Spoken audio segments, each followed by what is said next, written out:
2장 5절까지 말씀을 통해서 여호와께 돌아갑시다라는 제목으로 함께 은혜를 나누고자 합니다. 한번 따라해 주십시오. 여호와께 돌아갑시다. 아멘. 이 여호와께 돌아갑시다라는 제목 그 자체만으로도 오늘 아모스 선지자가 말씀을 선포하고 하나님의 예언을 대신했던 이 시대적인 배경에 대해서 충분히 우리 성도님들은 공감하실 것이라 생각합니다. 어제는 1장 1절부터 12절까지의 말씀을 통해서 다메섹 그리고 가사와 두로에 임할 심판에 대한 아모스 선지자의 예언에 대해서 함께 말씀과 은혜를 나누었습니다. 오늘은 1장 13절부터 2장 5절까지 말씀을 통해서 에돔과 암몬에 대한 심판 예언과 그리고 2장으로 이어지는 모압과 유다의 죄에 대한 심판 예언에 대해서 함께 묵상하기를 원합니다. 함께 은혜 받기 원합니다. 할렐루야. 그리고 말씀을 통해서 함께 하시는 하나님의 은혜가 이 시간 은혜를 사모하시는 모든 성도님들에게 골고루 임하시는 그런 시간이 되기를 간절히 소원합니다. 자, 우리 먼저 본문 말씀 13절 말씀 함께 보도록 하겠습니다. 13절 말씀 우리 함께 크게 읽겠습니다. 시작. 이같이 말씀하시되 암몬 자손의 서너 가지 죄로 말미암아 내가 그 벌을 돌이키지 아니하리니 이는 그들이 자기 징역을 넓히고자 하여 길르앗의 아이벤 여인의 배를 갈랐음이라. 아멘. 자, 암몬 백성들의 죄악에 대해서 13절은 이야기를 하고 있습니다. 그 어떤 이야기가 나오냐면 길르앗의 아이벤 여인의 배를 갈랐다라는 말씀이 오늘 말씀이 되고 있어요. 이 구약에서의 잉태는 하나님의 축복을 상징하는 것입니다. 여러분 믿으십니까? 이 잉태라고 하는 것은요, 이 구약 시대에는 지금도 역시 마찬가지죠. 하나님의 큰 축복으로 이루어지는 것이 바로 그 가운데 잉태라고 하는 단어가 있을 수 있습니다. 그런데 그러한 하나님의 축복을 받은 여인의 배를 갈랐다라고 하는 것은 암몬의 죄악상을 그대로 표현하고 있다라고 하는 거예요. 예. 자, 갈랐음이라의 뜻은 쪼개다, 그리고 나누다, 그리고 잡아서 찢다라는 그런 뜻을 포함하고 있는데요. 예, 단단한 물질을 힘을 가해서 쪼갠다라고 하는 것을 뜻하는데, 특별히 폭력이나 이런 어떤 외세의 어떤 큰 물리적인 힘을 통해서 이루어졌을 때 그런 것들이 관련되어 있어서 도시나 진지를 침입하는 군대의 끔찍한 행위를 나타낼 때 주로 이 갈랐음이라고 하는 말을 사용한다라고 합니다. 영토 확장에 눈이 멀었던 암몬은요, 이스라엘에 대해서 포악한 행위를 저질러는 것에 대해서 굉장히 참지 않았습니다.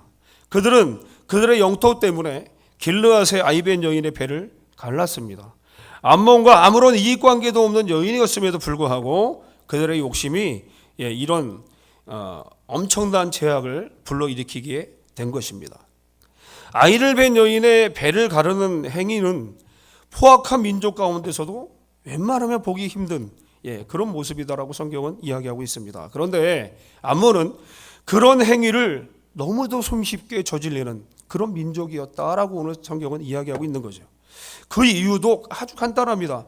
그들의 지경을 넓히기 위한 수단으로서 하나님이 축복하시는 잉태를 한 여인들의 배를 갈랐다라고, 그렇게 포악한 바로 백성이 누구냐? 바로 암몬이다라고 하는 것을 오늘 13절 말씀을 통해서 성경은 이야기하고 있는 것입니다. 그들은요, 영토를 빼앗고자 하는 마음이 생명을 하찮게, 하나님이 축복하시는 그 생명이 잉태되는 그 자체를 하찮게 여겼던 바로 그런 백성이었다라고 이야기하고 있는 거죠. 우리의 삶 속에서 나의 이익 때문에 형제를 욕하고 비방하는 것도 바로 이와 같은 죄악입니다. 죄악이라고 하는 것을 우리는 인지하셔야 되는 겁니다. 이런 것들이 한 번, 두 번 이루어질 때 내 안에서 믿음을 통해서 하나님이 주시는 그 마음을 통해서 깨닫지 못하면 바로 그것이 죄악으로 점점 발전해 간다라고 하는 사실입니다. 여러분, 한 번 마음 먹기가 힘들죠. 두세 번 죄악을 저지르는 건 아주 간단합니다. 바로 암몬처럼 되기 십상입니다. 이 시간 이 말씀을 듣는 우리 모두가 우리의 영적 상태를 다시 한번 돌아보면서 하나님이 원하시는 이 마지막 때에 내가 성도의 모습을 어떤 모습으로 좀 가지고 가고 있는가, 나의 이익을 위해서 다른 사람들의 것을 하찮게 여기는 믿음으로 내가 살고 있지는 않는가, 우리 한번 돌아봐야 될 시간이라고 생각합니다. 그래서 하나님이 가장 소중히 여기는 것, 그 여기는 것을 나의 믿음으로 지켜나가고 계승하고 그것을 다른 사람들에게 권면할 수 있는 우리 믿음의 성도님들이 되시기를 주님의 이름으로 간절히 소원합니다. 자, 우리 14절부터 15절 말씀 함께 보겠습니다. 14절부터 15절 시작.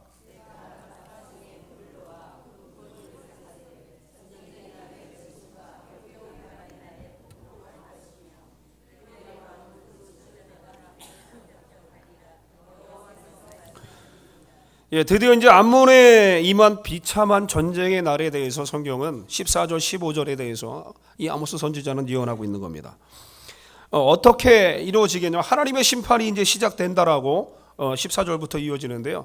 형제 관계에 있었던 이스라엘을 전쟁의 소용돌이 속에 빠뜨리고 길르앗을 침공하면서 조금의 자비를 보이지 않았던 암몬에 대해서 하나님께서는 드디어 심판을 시작하셨습니다. 그것의 첫 징조로서 라빠 성에 불을 놓아서 그 궁궐들을 불사르겠다고 말씀하고 있는 모습입니다. 라빠를 불사르겠다는 것은 암몬의 가장 중요한 도시를 불사르면서 이것이 하나님의 심판인 것과 멸망의 시작인 것을 알려주기 위한 것입니다. 이것이 하나님의 심판의 시작입니다. 그리고 죄에 대한 하나님의 단호한 태도이며 모습인 것을 우리는 오늘 말씀을 통해서 정확하게 우리의 심령에 새기셔야 된다고 하는 거예요. 바로 하나님은 공의의 하나님이시기 때문에 그렇습니다. 할렐루야. 공의의 하나님이신 줄 믿으시기 바랍니다. 하나님은 기다려주시는 분이지만 하나님이 원치 않는 죄악을 저질렀을 땐 이렇게 단호하게 공의로 심판하신다라고 하는 사실을 우리는 한시도 잊어서는 안 된다라고 하는 겁니다. 드디어 전쟁의 날을 선포하심으로써 하나님의 그 심판이 시작되는데요. 라빠성을 불사르겠다고 하신 하나님은 암몬의 전쟁이 있을 것을 말씀하셨습니다. 강력한 군대를 가지고 있으면서 약한 민족들을 괴롭히기를 좋아했던 그 암몬에 대해서 그들이 뿌렸던 것에 대한 결과를 똑같이 보게 하겠다라고 하는 것은 바로 이 공의의 예언을 말씀하시는 그 모습을 우리는 보았습니다. 그리고 그 전쟁의 날은요, 회오리 바람과 폭풍으로 할 것을 또 말씀하고 계십니다. 이것은 하나님의 무서운 심판을 뜻하는 것입니다. 특히 이스라엘의 전쟁에는 하나님이 항상 참여하신다라고 하는 사실을 이 말씀 가운데 내포하고 있다는 사실이에요. 왜? 이스라엘 택하신 주의 백성이기 때문에. 할렐루야, 할렐루야, 아멘, 아멘. 결코 쉽게 끝나지 않으시겠다라고 하는 하나님의 공의의 의지의 표현인 것입니다. 특별히 폭풍이라는 단어는요, 하나님의 진노를 표현하는 말입니다. 레위기 23장 19절 말씀을 통해서 하나님은 진노를 표현할 때 폭풍이라는 단어를 사용하십니다. 본문은 범죄한 암몬 족속을 진멸하기 위해서 바벨론을 들어서 심판하시는 하나님의 계획을 내포하고 있다라고 하는 사실입니다. 그러므로 에돔이 당할 전쟁의 날은 곧 에돔의 멸망의 날을 말씀하고 있다라고 하는 사실이에요. 그런데 이 멸망은 어떤 멸망이냐? 바로 완전한 멸망을 오늘 성경을 통해서 말씀하고 있습니다. 하나님께서는 암몬을 멸망시키면서 완전하게 멸망시키기 위해서 그 나라의 왕이 사로잡혀가게 하셨다라고 하는 사실이에요. 그들이 소원했던 영토가 더 확장되기는커녕 왕이 사로잡혀감으로 인해서 에돔이 완전하게 멸망하게 된다라고 하는 것을 예언하고 있다라고 하는 사실입니다. 그들은 이제 왕을 잃었습니다. 그들의 지도자가 없어져 버렸습니다. 하나님의 심판의 끝을 그들은 보게 된 것입니다. 역사적으로 암몬은요, 주전 580년경에 바벨론의 느부갓네살에 의해서 멸망당하게 되었습니다. 하나님의 예언이 말씀을 통해서 성취되어진 것입니다. 다른 민족을 비참하게 만들면서 그들과 똑같은 결과가 오리라는 것을 암몬은 깨닫지 못한 것 같습니다. 뿌린 대로 거둔다는 하나님의 말씀처럼 제약의 씨앗은 반드시 멸망이라는 결과를 가져온다라고 하는 사실을 우리는 명심해야 될 줄로 믿습니다. 여러분, 비판을 받지 않으려면 비판하지 말아야 됩니다. 그렇죠? 성경에 나와 있는 말씀 아닙니까? 내가 아픔을 당하기 싫으면 다른 사람에게 아픔을 주어서는 안 되는 것입니다. 아멘. 이게 하나님의 간단한 섭리인 것입니다. 주요 여러 나라를 괴롭히고 못 살게 굴었던 암몬은 바로 그들이 행했던 그 행악대로 그들은 멸망되게 되었다는 것이 바로 하나님의 법칙이라고 하는 것이에요. 이 시간에 이 말씀을 듣는 우리 사랑하는 성도님들이 우리의 자신을 다시 한번 돌아보면서, 우리의 영적 상태를 다시 한번 돌아보면서, 내가 지금 나의 영적 상태가 하나님이 기뻐하시는 은혜의 삶을 내가 살아가고 있는지, 아니면 암몬처럼 다른 성도들을 힘들게 하고, 주의 종도를 힘들게 하고, 그런 신앙인의 모습을 갖고 있지는 않은지 다시 한번 우리의 영적 상태를 한번 돌아보셨으면 좋겠습니다. 암몬이 바로 이 시간 내가 될 수 있기 때문에 그렇습니다. 할렐루야.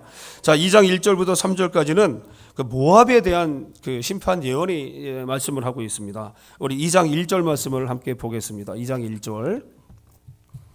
자, 2장 1절 함께 읽겠습니다. 시작.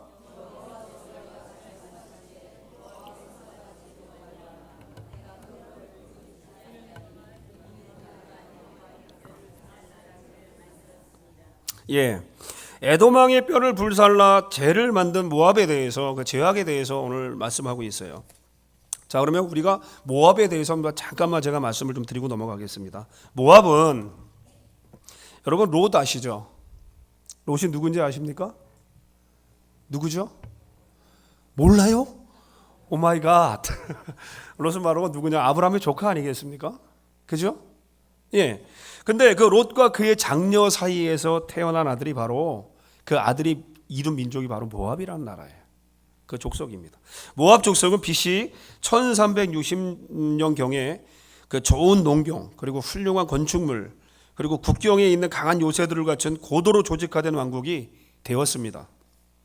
모압 족속들은요, 독특한 도자기를 만들었다고 하고요, 그 다음에 아르논 강의 북쪽 고원에서 몰려 나와서 그들의 밀접한 관련이 있었던 암몬 족속과 그 땅을 함께 공유했었다고 합니다. 그리고 모압 족속은 이스라엘과 사이가 매우 좋지 않았습니다.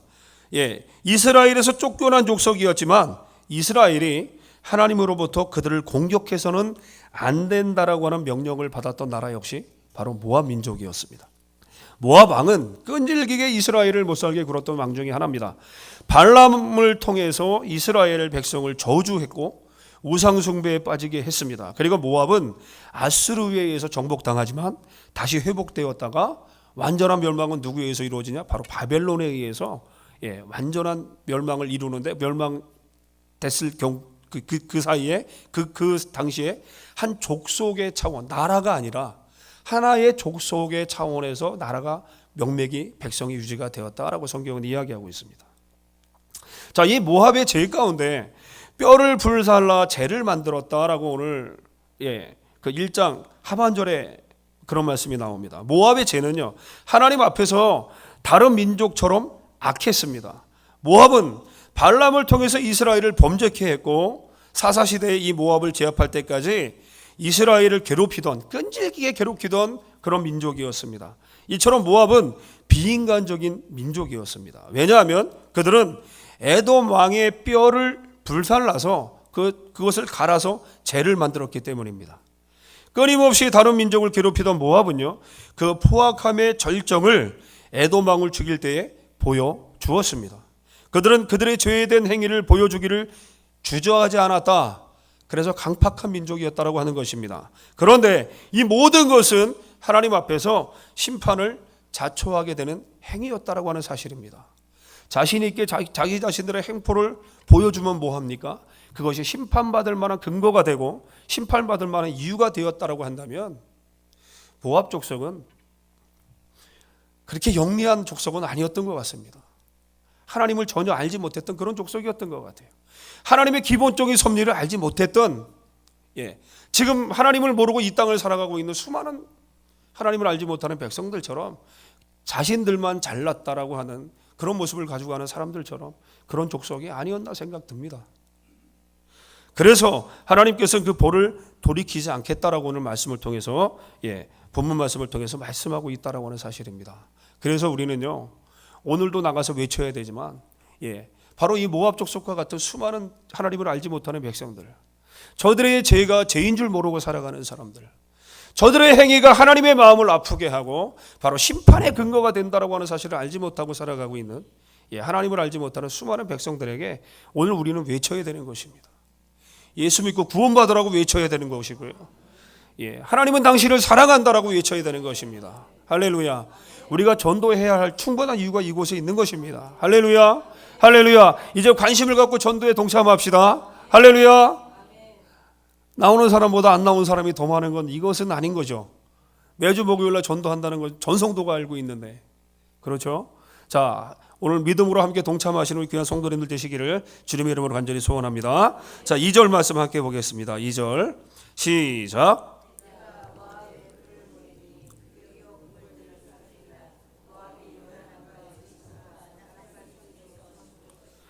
모압을 심판하실 하나님, 그리고 모압에 불을 보내셔서 모압을 멸망시키겠다라고 하는 하나님의 예언의 말씀입니다. 특히 모압을 심판하시는 방법으로 하나님께서는 어떻게 하신다고요? 모압에 불을 보내겠다라고 오늘 말씀하고 있는 거예요. 모압을 심판하시는 방법으로 하나님은 그들의 도시와 궁궐에 불을 보내겠다고 말씀하고 있습니다. 그들이 이룩한 모든 것을 불로 사르겠다라고 하시는 거예요. 한순간에 없애버리겠다라고 말씀하고 계시는 겁니다. 그러므로 모압이 가장 자랑스러워하고 내세우는 도시와 궁궐이 없어질 거다라고 예언하고 있는 겁니다. 그것도 불로서 하루아침에 재로 변하게 만들어버린다라고 하는 거예요. 그렇습니다. 우리의 자랑도 소중함도 죄악으로 인한 심판의 대상이 된다면 가차없는 하나님의 심판을 벗어날 수 없음을 우리는 늘 기억하고, 마지막 때의 거룩한 성도님들의 삶을 온전하게 하나님 앞에 이루어 가시는 믿음의 성도님들이 우리는 되어야 된다고 하는 겁니다. 아멘. 아멘. 우리의 자랑이 무엇입니까? 우리가 내세워야 할 우월감이 바로 무엇이 되어야 하겠습니까? 하나님이 마음만 먹으시면 하루아침에 죄가 된다고 하는 사실이에요. 여러분, 하루아침에 죄로 변할 그거 보고 달려가시겠습니까? 그것이 우리의 진정한 자랑이 될 수 있겠습니까? 여러분, 이 새벽에 우리의 자랑이 누가 되어야 하는지에 대해서 다시 한번 결심하고 믿음으로 생각하고 다시 한번 회복하시는 시간이 되기를 원합니다.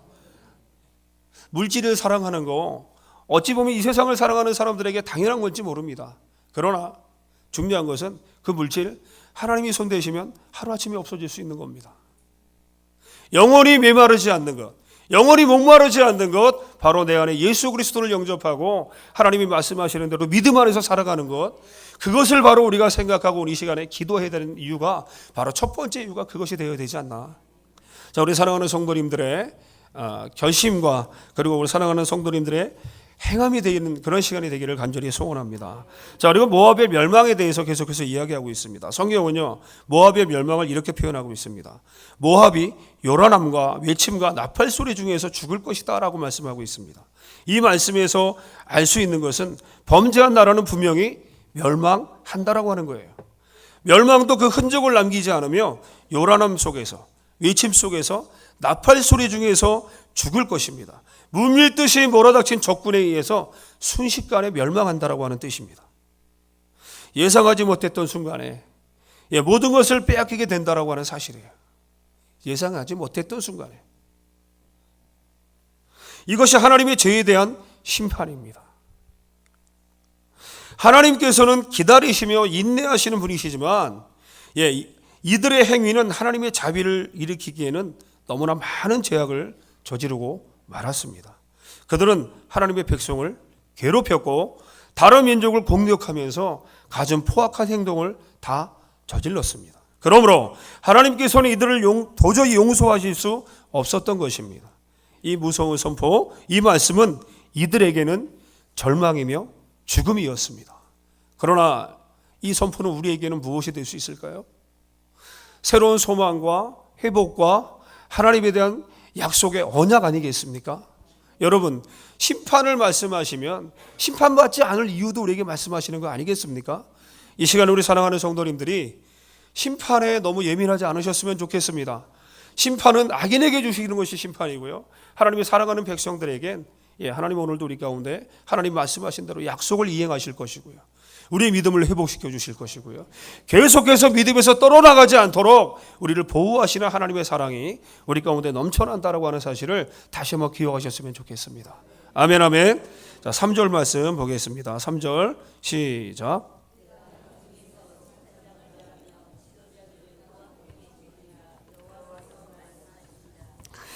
계속해서 재판장과 지도자들이 함께 죽는다라고 하는 것에 대해서 말씀하고 있습니다. 먼저 첫 번째로 재판장을 멸하겠다라고 말씀하셨는데요. 하나님께서는 재판장을 멸할 때에 멸망시킬 대상 중에 그 중에서도 멸하시겠다라고 오늘 말씀하고 있습니다. 이것은 그 땅에서 죽이겠다라고 하는 말씀이거든요. 이거는 뭐 생각하고 마고 자시고가 없다라고 하는 거예요. 그리고 재판장을 멸하겠다라고 하는 것은요, 모압의 지도자들을 멸하겠다라고 말씀하고 있는 것입니다. 왕이나 재판장들은요, 모압을 다스렸던 사람들이에요. 다른 민족을 괴롭히고 에돔 왕의 뼈를 불살라 회를 만들었던 것을 모두는 이 지도자들이 다 명령했던 것입니다. 하나님이 원치 않았던 일들 중에 바로 원흉이 바로 이들이었던 것입니다. 하나님이 이들에 대한 심판은 단호하게 결정하시겠다고 오늘 말씀하고 있는 겁니다. 내가 심판할 대상, 많은 대상들 중에 바로 이 재판장, 지도자들을 내가 제일 먼저 심판하겠다라고 하나님 선포하고 계시는 거예요. 그래서 모압이 멸망할 때 이들도 함께 멸망하는 것은 당연한 것입니다. 다른 면에서 보면 이들의 죄된 행위가 모압의 멸망을 가져왔다라고 보아도 될 수 있을 정도로 이들의 패악함은 극악무도했던 것입니다. 그리고 두 번째요, 지도자들을 저희와 함께 죽이겠다고도 말씀하고 있습니다. 지도자들도 함께 죽음을 당한다고 말씀하고 있습니다. 여기서의 죽음은 단순한 죽음을 가리키는 것이 아니라 전쟁의 패배로 죽는다는 것을 말씀하고 있습니다. 그리고 그 죽음이 무법한 살육을 의미한다라고 성경은 말씀하고 있어요. 결코 안락한 죽음이 아니라고 하는 사실입니다. 그들이 행했던 그대로 비참한 죽음을 당하게 된다라고 성경은 말씀하고 있는 것이에요. 철저하게 형벌을 받게 되는 것입니다. 그 이유는 바로 에돔 왕에게 행했던 바로 죄악 때문이었습니다. 물론 이러한 일들이 역사상 흔히 있었던 일이기는 하지만 하나님의 편에서는 잔인한 행위를 그냥 놔두지 않으신다라고 하는 것입니다. 할렐루야. 그래서 우리는요, 나 이외에 나를 떠난 내 지체들, 내 형제들, 내 주위에 있는 많은 사람들을 바라볼 때 사랑의 시선으로 바라봐야 되는 것입니다. 내 안에 악함이 있거나 내 안에 죄된 마음에 들어오는 순간, 그 순간 하나님이 원하지 않는다는 거예요. 그래서 우리는 내가 하나님 앞에서 선한 사람이 되기 위한 첫 번째 이유는요, 하나님이 원하시기 때문에. 내 안에 계시는 분이 누구죠? 성령 하나님. 그 하나님이 원하시는 게 내가 말씀 안에서 선한 사람의 모습을 가져가는 것을 하나님이 원하시기 때문입니다. 할렐루야. 그래서 지체 가운데 어떤 일을 감당하실 때 좀 감당하기 힘든, 화가 나고 좀 이해하지 못하고 진짜 어떤 때 저 사람이 진짜 없어졌으면 좋을 것 같은 그런 마음이 든다 할지라도 우리는 그런 마음을 버려야 돼요. 하나님이 원하시지 않기 때문에 그렇습니다. 자, 우리 자위에 계신 분들을 바라보면서 한번 우리 이렇게 좀 한번 나눴으면 좋겠습니다.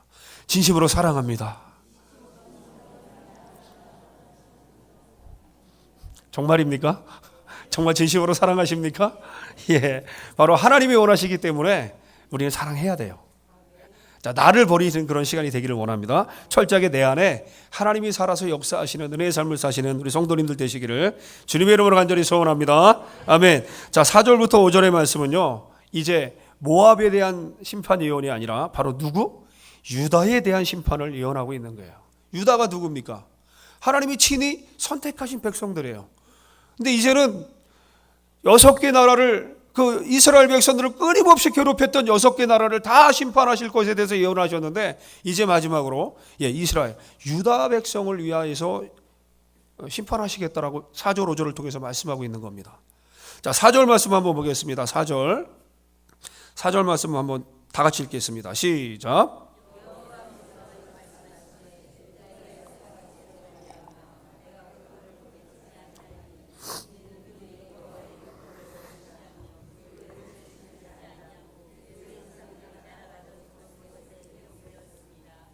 이 4절 말씀을요, 두 군데로 쪼개서 한번 말씀을 한번 묵상했으면 좋겠습니다. 첫 번째 단락은요, 4절 초반부부터 여호와께서 이와 같이 말씀하시되 유대의 서너 가지 죄로 말미암아 내가 그 벌을 돌이키지 아니하리니 이는 그들이 여호와의 율법을 멸시하며 그 율례를 지키지 아니하고까지 첫 번째 단락에 대해서 함께 먼저 묵상했으면 좋겠습니다. 여호와 이 말씀 이 4절 전체는요 여호와의 율법을 멸시한 유다에 대해서 지금 이야기하고 있는데 이 유다 백성은요 율법과 유다를 함께 놓고 말을 해도 될 정도로 이 유다는요 율법과 뗄래야 뗄 수 없는 관계에 있는 그런 관계였습니다. 하나님은 이 민족을 택하시고 그들에게 하나님을 섬기는 방법으로 바로 무엇을 주었느냐? 율법을 주셨습니다. 이 율법은 하나님과 인간과의 관계를 밝혀주는 것이고 또 백성들의 삶의 법칙을 알려주는 것이 바로 이 율법이었다라고 하는 거예요. 그러면 삶의 법칙에 대해서 이야기를 할 정도면 그 유다 백성의 삶 속에서 이 율법을 뗄래야 뗄 수가 없는 관계였다는 게 맞는 얘기죠. 그죠? 아닙니까? 이 율법을 사랑하고 지킴으로써 그들의 하나님에 대한 자세를 나타냈던 것입니다. 그러므로 율법이 없이는 유다는 존재하기 어려운 민족입니다. 그런데 유다가 율법에 대해서 해이한 자세를 가지기 시작했다라고 하는 거예요. 바로 그것이 심판을 당한 단초를 제공했다라고 하는 겁니다. 즉 여호와의 율법을 멸시하기 시작했다라고 하는 거예요. 이것은 하나님과의 관계를 바로 가지지 않겠다라고 하는 것과 일치하는 것이기 때문에 하나님은 단호하게 유다 백성을 심판하겠다라고 오늘 말씀하고 있는 겁니다. 그리고 두 번째는 율법을 멸시하는 풍조가 생기기 시작했습니다. 하나님의 율법을 지키면서 살아야 될 유다가 하나님의 율법을 무시한 것도 아니고 멸시했습니다. 무시한 차원이 아니라 멸시를 했대요. 이 말은 여호와의 율법에 대한 태도가 완전히 바뀌어졌다는 것이에요. 멸시라는 말은요 배척한다는 의미도 있지만 가볍게 여기다 그리고 파괴하다라는 뜻도 있습니다. 이런 하나님의 택하신 백성의 태도가 아니었습니다. 하나님과 관계 맺고 있는 백성의 모습이 아니었다라고 하는 겁니다. 사랑해야 할 율법을 멸시한 것은 바로 그 율법을 주신 하나님을 경히 여기는 것과 같은 것이기 때문이었습니다. 이것은 관계가 끝났음을 알려주는 것이었습니다. 이제 더 이상 율법이 유다의 기준이 되지 못하게 되었습니다. 그리고 율례를 지키지 아니했다라고 또 말씀하고 있습니다. 율법과 율례는 동의어로 쓰여지고 있습니다. 그래서 율례를 지키지 아니했다라는 말씀은 다음과 같습니다. 즉 하나님의 율례는 늘 깨어서 살피고 지켜야 하고 그것이 우리로 말미암아 파괴되지 않도록 우리는 잘 보호해야 한다는 것이에요. 그런데 유다는 이것을 행하지 않았다라고 하는 겁니다. 즉 그들은 여호와를 버리고 우상을 따랐습니다. 아무런 능력도 없고 도와주지 못하는 허무한 존재를 따른 것입니다. 유다는 하나님의 법을 파괴했습니다. 그들의 삶으로서 율법을 하나님을 무시했습니다. 그리고 그들의 좋은 대로 율법은 생각하지 않고 그들의 살기 좋은 대로 살았다라고 성경은 이야기합니다. 그래서 하나님은 단호하게 유다를 심판하시겠다라고 이야기하십니다. 시간이 좀 남으면 왜 유다 백성들이 이 시대적인 배경이 왜 이렇게 흘러갔는지에서 제가 잠깐 말씀을 드리고 싶습니다만 시간이 되면 말씀을 드리고요. 이렇게 유다는요, 하나님의 율법과 하나님이 우리의 삶의 기준을 만들어 주시고 삶의 어떤 생활의 기초를 담당하는 율법을 만들어 주셨는데 그 율법을 버렸다라고 하는 거예요. 그 율법을 버렸다는 행위 자체는 하나님과의 관계를 단절시키고 완전히 끊어버렸다. 하나님이 이렇게 판단하신 겁니다. 자, 굉장히 위험한 말씀입니다. 중요한 말씀입니다. 여러분, 우리가 이 세상을 살아가는 우리의 삶의 잣대가 무엇이 되어야 합니까? 하나님의 말씀이 되어야 하는 거 아니겠습니까? 그런데 우리의 삶의 잣대가 우리의 도덕성이, 우리의 윤리성이, 우리의 이성이 될 수 있겠다라고 여러분 생각하십니까? 신방을 하면서 가장 답답할 때가 뭔지 아십니까? 하나님의 존재를 알면서도 자신의 이성을 가지고 살아가시는 분들이 있다고 하는 거예요. 성령의 일에는 참여하지 않습니다. 자기 이성적인 이야기를 쏟아냅니다. 하나님 살아계신 거 알고 있습니다. 그러나 나는 지금까지 세상을 살면서 나쁜 짓을 하지 않았습니다. 자신의 삶이 나쁜 짓을 하지 않았다라고 이성적인 이야기를 하시는 분들이 있다고 하는 사실이에요. 정말 우리 기도 많이 하셔야 됩니다. 지금 하나님은 이스라엘 백성, 유다 백성을 보면서 율법이 파괴되어 가고 율법이 단절되고 율법이 완전히 끊어져 버려서 하나님의 곁을 떠났다라고 하나님 판단하셨습니다. 우리 가운데 말씀이 우리의 삶의 잣대가 되지 않고 우리의 삶의 기준이 되지 않으면 여러분 어떻게 되겠습니까? 유다 백성처럼 되지 말라는 법이 없는 것입니다. 그래서 오늘 기도하실 때 하나님의 은혜의 말씀을 통해서 그 말씀이 내 삶의 잣대가 되고 방향이 되어주고 나의 길잡이가 되게 해달라고 우리는 순간순간 계속해서 기도해야 하는 것입니다. 할렐루야. 우리 기록해 기도합시다. 할렐루야. 할렐루야. 그리고 후반절에 나와 있는 4절 후반절에 나와 있는 그의 조상들이 따라갔던 거짓 것에 미혹되었다. 유다는 거짓 것에 미혹이 되었습니다.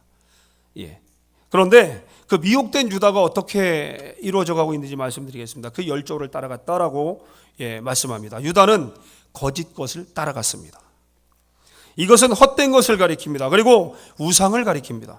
바로 이 우상을 섬겼던 그 열조의 행위를 버리지 못하고 유다는 따라갔다라고 성경은 이야기합니다. 유다는요, 그들의 선조가 광야 생활에서 보여주었던 역사를 알고 있었습니다.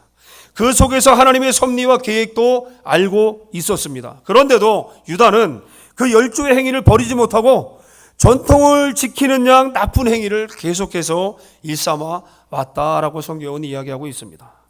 그런데 그 열조는 어떤 열조입니까? 거짓된 모습을 일삼는 열조였습니다. 유다가 그 열조의 행위를 쫓아서 행했는데 그 말에는 다음과 같은 아모스 선지자의 생각이 있습니다. 아모스는 우상이라고 하는 표현을 사용하지 않고 거짓된 것이라고 오늘 말씀하고 있습니다. 이것은 유일신관을 보여주는 것입니다. 왜냐하면 당시 유다의 군중들은 여호와를 섬기면서도 우상도 섬겼기 때문입니다. 소위 혼합주의의 모습을 이런 유다 백성들은 보여주었던 거예요. 그들은 우상을 하나의 신으로 인정했기 때문입니다. 그래서 아모스는 우상은 사람이 만든 것이고 허무한 것임을 나타낸다는 말이 오늘 바로 이 말씀입니다. 거짓 것에 미혹이 되었다라고 아모스는 표현을 하고 있는 거예요. 그리고 우상에 대해서 거짓된 것이라고 표현하는 거고요. 우상에 대해서 거짓된 것이라고 표현한 선지자는 바로 아모스밖에 없었다라고 하는 겁니다. 또한 신약도 이런 아모스의 말을 지지해주고 있습니다. 바울이 말한 우상은 아무것도 아니며 또한 하나님은 한 분밖에 없는 줄 아노라고 고린도전서 8장 4절은 그렇게 말씀하고 있는 거예요. 그리고 미혹되는 유다에 대해서 또 마지막 말씀하고 있습니다. 여기서 주의 깊게 관찰해야 하는 것은요, 유다의 모습입니다. 유다는 선조들이 우상을 섬겨서 어떻게 되었는가를 잘 알고 있는 민족입니다. 뭘 알았다는 거죠? 우상들을 섬겨서 하나님으로부터 징계를 받았다라고 하는 사실을 잘 알고 있는 거예요. 그리고 하나님은 유다에게 선지자들을 늘 보내주셔서 어떻게 살아야 하는지를 가르쳐 주시고 그들에게 조명해 주시고 하나님의 뜻을 끊임없이 말씀해 주셨습니다. 그런데도 유다는 선조들의 잘못을 또 따르고 있는 모습을 또 보여주고 있는 거예요. 유다는 미혹되었습니다. 그들의 정신은 잘못되었습니다. 그들은 방황하고 있는 것입니다. 옳고 그름을 분별하지 못하고 있는 것입니다. 유다의 우상을 향한 마음이 자꾸 잘못된 길로 그들을 치우치게 하는 것입니다. 자, 마지막 5절 말씀 함께 보겠습니다. 5절 말씀 읽겠습니다. 시작.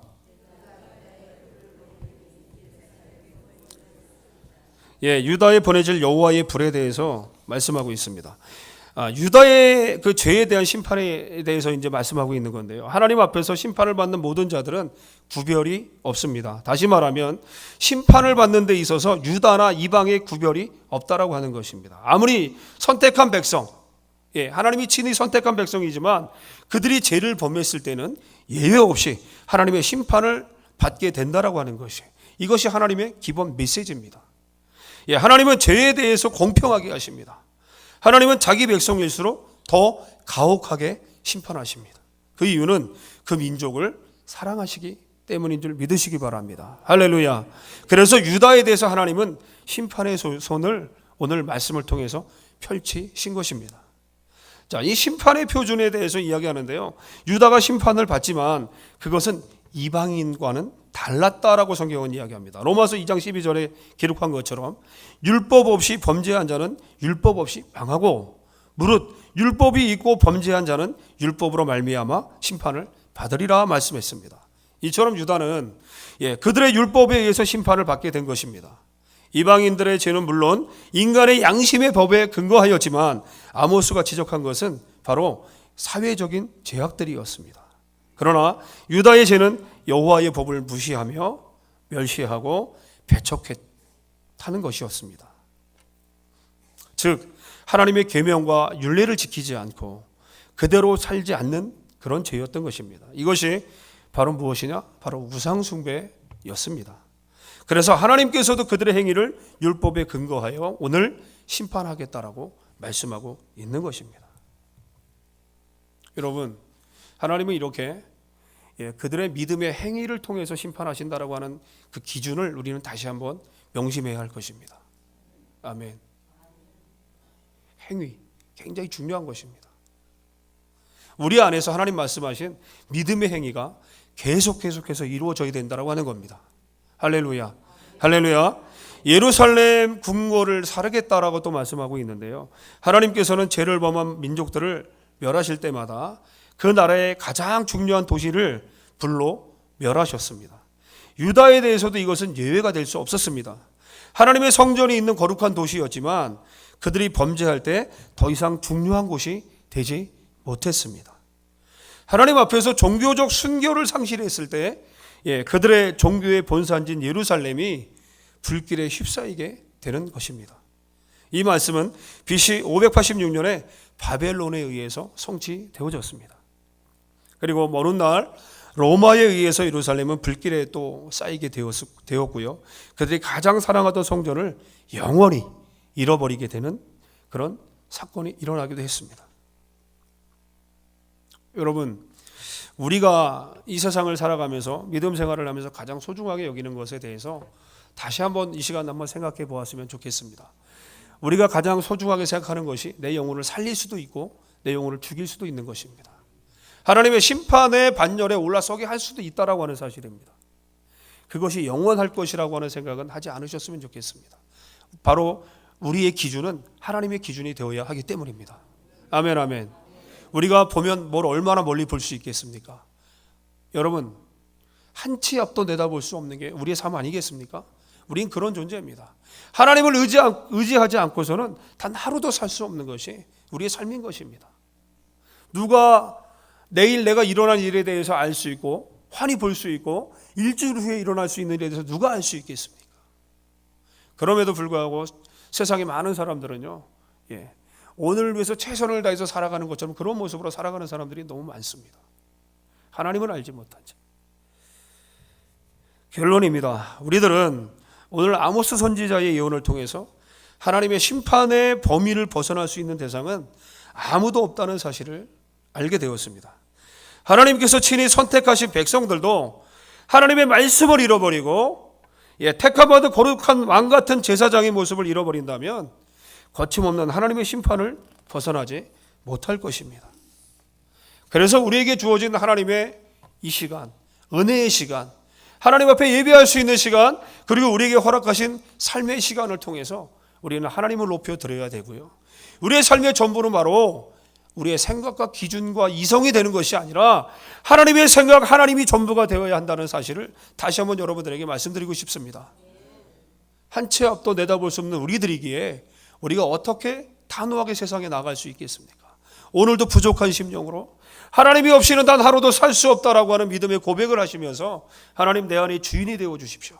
하나님 암몬과 같이 유다와 같이 율법을 버리고 하나님 앞에 세상으로 나아가는 백성들이 아니라 철저하게 하나님 앞에서 무릎을 세우고 겸손한 믿음으로 오늘도 세상을 이겨나갈 수 있는 믿음을 갖게 해달라고 기도하시는 우리 사랑하는 성도님들이 되어야 할 것입니다. 마지막 때 우리의 범죄함과 패역해가는 성도들의 믿음이 다시 돌아오기를 기다리면서 이 시간 우리를 위해서 중보하시는 여호와께로 우리의 삶의 중심을 드리고 믿음의 본질을 찾기 위해서 노력하는 바로 믿음 안에서 여호와께로 돌아가자를 외칠 수 있는 컴백하시는 신앙인 성도님들이 되시기를 주님의 이름으로 간절히 소원합니다. 아멘. 기도하겠습니다.